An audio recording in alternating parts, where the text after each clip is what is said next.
ঘড়ির সময় বেজে এখন রাত 10টা। যাচ্ছি মোহাম্মদপুর সলিমুল্লাহ রোডে মনামামার বিখ্যাত হালিম খাওয়ার জন্য। আসসালামু আলাইকুম। এই মুহূর্তে আছি মোহাম্মদপুর নবাব সলিমুল্লাহ রোডে।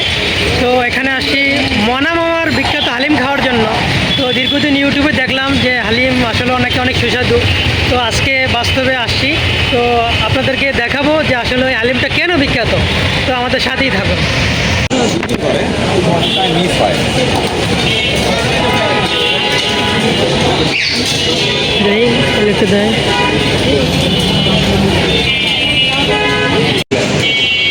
মনামামার হালিমের স্বাদ অনেকেই বিশেষভাবে প্রশংসা করে থাকেন।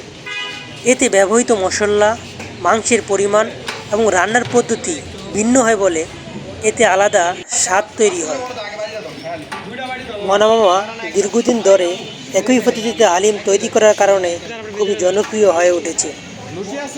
অনেকেই রোজা বা বিশেষ দিনের উপর নির্ভর করে এই হালিমের উপর।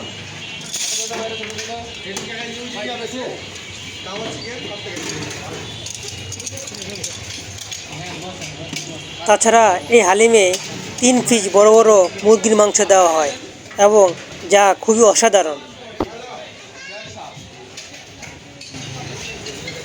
রমজানে বা ঈদে তার দোকানে লোকজনের অনেক সমাগম হয়ে থাকে, যা এক ধরনের সামাজিক ও সাংস্কৃতিক চর্চা হয়ে উঠেছে। হালিমটি বিখ্যাত হওয়ার পিছনে যে কারণ রয়েছে সেটি হচ্ছে হালিমে মাংসের পরিমাণ এবং মাংসে যে মশলা ব্যবহার করা হয়েছে সেটি অন্যরকম স্বাদ আনে, যা অন্য হালিমে পাওয়া যায় না।